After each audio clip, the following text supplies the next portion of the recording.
Good morning. Today is Wednesday morning, the 13th of February, 2013.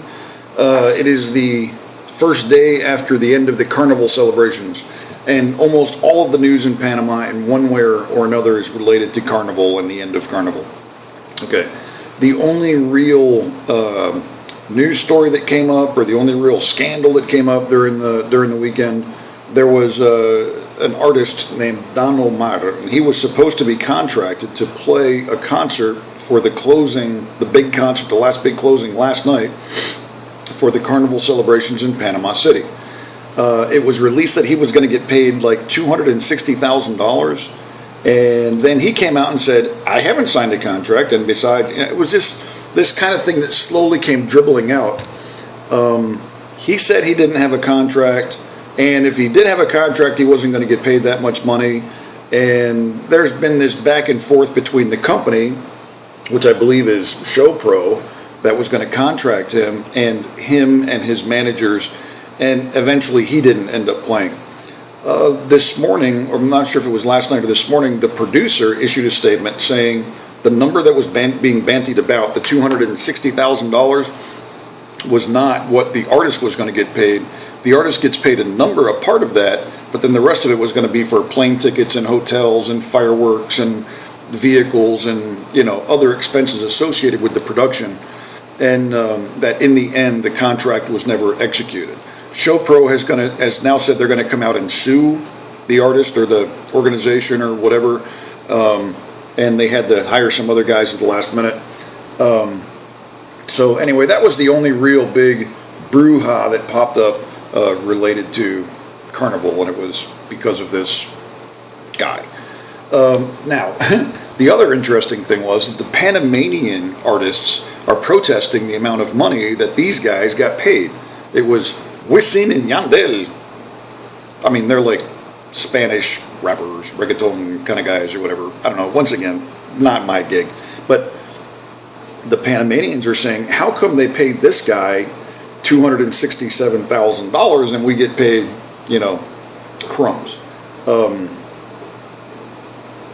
Obviously, the Puerto Rican artists are much more. They're world famous. They're known. They're known throughout the Latin American community around the world, and they can demand that much more money. But the Panamanian guys that are like, hey, whatever. So once again, that was the other little, another little scandal that came up there. Then they always there's nothing to talk about when there's Carnival going on, because everybody's just partying and getting drunk. So the only thing you can talk about is like the artist in Carnival, and then this one. How much garbage was picked up during Carnival? Who gives a? I mean, it's so many tons of this and that, and they've got the people out there and they're cleaning up the garbage, because the Panamanians are basically slobs, and they take whatever they're eating or drinking and throw it over their shoulder. That means you got to have an army of people to clean up after them. Well, guess what? The army's out there cleaning up after the slobs. Another typical Panamanian story. And then after that, you've got traffic accidents and how many tickets were handed out. So the numbers are coming in. They handed out 6,364 traffic tickets during Carnival. Most of them were for speeding, 1,726. Driving drunk, 478. And then 392 vehicles were towed away because they didn't have their plates or a driver with a license or whatever. And there were 329 traffic accidents during the 4 days of Carnival, and of those, 5 fatalities. So those are the numbers for traffic. Now, between last night and between yesterday afternoon, last night, and today, this is the return of everybody trying to get back to Panama City all at the same time.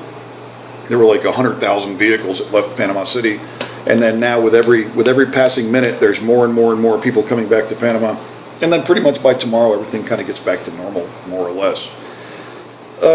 Now, with the end of Carnival on Mardi Gras, the Fat Tuesday, yesterday, today is Ash Wednesday. So today starts the 40 days for the Catholic religion, where they do the 40 days of penance, basically, to prepare for Good Friday and Easter week, which occurs in the end of March this year. So 40 days from now, they call it the Quaresma. It's 40 days, starting on Ash Wednesday, finishes on the Thursday before Good Friday. So that starts today. And because of that, Also within the Catholic tradition, and especially in Panama, everybody eats seafood. So the news story is the price of seafood's going up. Yes, it always does every year. These are the stories that occur every year like clockwork. Well, here you go. The price of corvina is going up to $3 a pound. People will go to the seafood market now and buy 20 or 30 pounds of seafood in one shot and freeze it and then eat it during the Quaresma. Some Catholics, I'm not sure exactly how widespread this is. I know it's pretty common. They try to avoid red meat during the Quaresma, or the 40 days between Ash Wednesday and Good Friday. Now, you can always count on Balbina Herrera to, ruck things up or to, rake up some muck.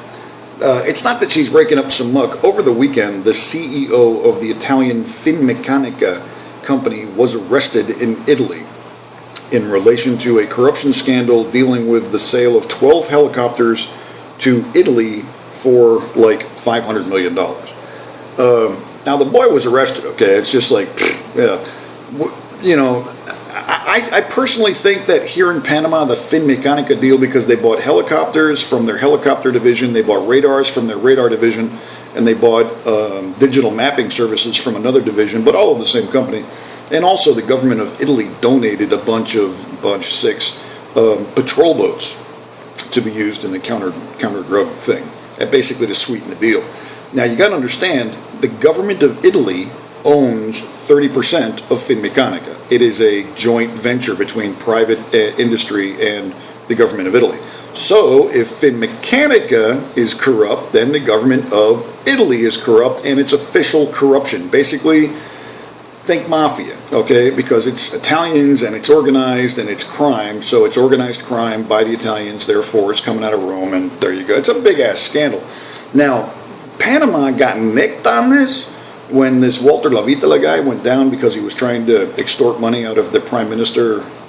And the timing was such that the Finmeccanica deal was getting put together, and then this scandal popped in Italy, and they were able to kind of undo it all before the actual deal went down, before the bribes were actually paid.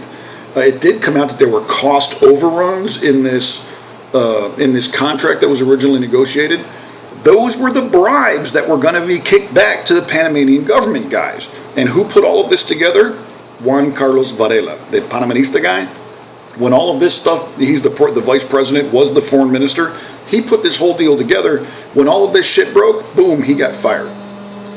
I believe that's why the alliance between the Panamanistas and the Cambio Democrático broke up, because he brought all of this pain and all of this bullshit into the house of Martinelli, and because of that, they just went their separate ways.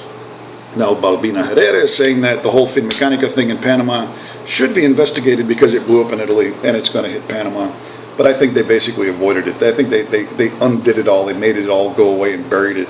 And if it's not investigated in Italy or somewhere else, it's sure as hell not going to be investigated here, at least for 10 years. Okay, just a couple other little things. They found a guy dead in Cerro Patacon in the garbage dump. He was one of these guys that goes into the garbage dump and tries to find stuff of value in the garbage. They think that he was run over by a piece of heavy equipment when he was trying to hide from the authorities, because they're not supposed to be in there. They're trying to make that stuff stop happening.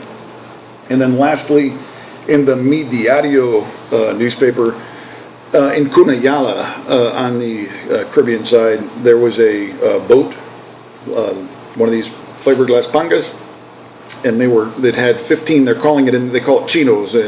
They say Chinese citizens, but who knows? That basically just means Asians.